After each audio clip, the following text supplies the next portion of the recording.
What? You didn't think I was gonna leave it at 4 PSI, did you?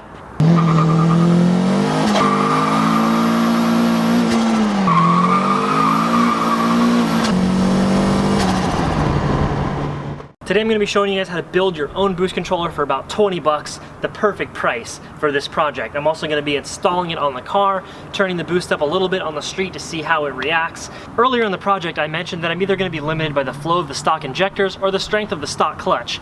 If I start to run out of fuel as I turn the boost up, I do have a backup plan. I got a set of 1.8 injectors that I can throw in this thing. The stock ECU can handle a little bit bigger injector, so I'll go that way if I have to. But for today, I'm just going to be turning the boost up, seeing how the car likes it, and we are very, very close to getting this baby on the dyno and seeing what it puts down. I am very excited for that.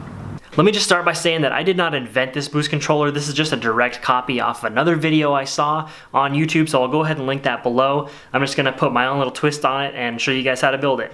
These are all the tools I use to build mine. A couple of these could be substituted, but these will definitely get the job done. The first part of the fabrication process is this spring. So you wanna pull this spring apart just like that. But you don't want to get those weird little kinks in it. That's when you know you've pulled it too far. And you're only going to use a little piece of this spring, so if you mess up part of it, it's okay. And they come in a 2-pack anyways. And then after you're done, you want to cut off a usable piece of it as long as possible.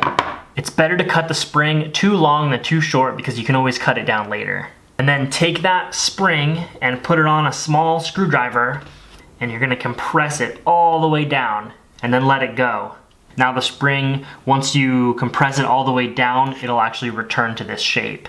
Next, take your T-fitting and put the female barb into one side. And then tighten that in nice and snug. Yes, I'm building this in my kitchen, if you haven't noticed already. The next thing you're gonna do is take your 1/4-inch ball bearing and you're gonna drop it in there. Suck on the end of this thing, make sure no air gets by it. Sometimes there are errors in the machining process that don't make it a clean seal. What you can do is take a Phillips head screwdriver, stick it in this end, just twist it a little bit like that. You don't have to put a lot of pressure because the material is soft, and it'll help the ball bearing get a better fit in there. You want that to be a good seal for the boost controller to work well. Next is your spring, and this has to be a pretty specific length. With the ball bearing inside of your boost controller, when you drop the spring in, you want it to sit flush with the bottom of the threads. So you can either use your calipers to measure it out or do a little trial and error to get that size exact. Next thing you're gonna do is modify this threaded nylon fitting by carefully cutting off the entire barb. This is what you're left with. You cut the barb off completely and you're not even gonna use it. Now you have to drill a hole for whatever size bolt you end up with. This is an M8 by 1.25, so I'm gonna use a 37/64 inch drill bit. I know everyone from the UK is gonna kill me for saying that. You could alternatively use a 6.75 millimeter drill bit if your bolt is M8. After that, you're gonna tap the fitting. You're now left with this. You've got threading on the inside and the outside, and you're gonna thread this into your T-fitting.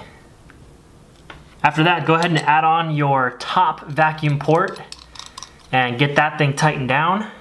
Last thing you're gonna do is put the bolt in right about that deep, just to where the spring starts. And at that point, your car should run on wastegate pressure. The tighter you make this bolt, the tighter the spring gets, and the harder it is for the boost pressure to push that ball bearing out of the way and reach the wastegate signal. And I'm gonna show you guys how to install this now. On almost every turbo car, whether it has an internal or an external wastegate, you have a wastegate signal line, and that's a vacuum line that runs from your intercooler piping over to the wastegate can or external wastegate. When boost pressure goes into this line, it depresses the spring inside this can, which opens the wastegate. Our manual boost controller is going to intercept this line and limit the amount of air that gets to the wastegate can. So installing it is really easy. Like I said, you're just intercepting the wastegate signal line. The only part you have to be conscious of is the side with the ball bearing in it right here has to face the intercooler piping. And this top part, the top of the T, is going to face the wastegate. That's the only thing you have to worry about. So I can install that like that. Install that, and boom, we have boost control. I'm going to take this thing out with no pressure on it, make sure it still runs wastegate boost, and then I'll start cranking it up and see what it does. All right, I'm out here playing with the boost controller a little bit, and there's a little side note that I want to add to this video. I went out for a couple pulls, and I turned up the boost controller a little bit, did a couple more pulls, boost didn't come up, so I turned it up more, wouldn't raise, turned it up more and more, and I cranked it all the way. Either I built the boost controller wrong, or just 'cause I've never used it before, I don't know how much to turn it up, but the boost wouldn't come up. Went home, tested the boost controller with a bike pump, turned up, I had it at like 100 PSI, no exaggeration, 100 PSI of boost, but the car wasn't making any more boost. So come to find out, eBay T-bolt clamps are horrible.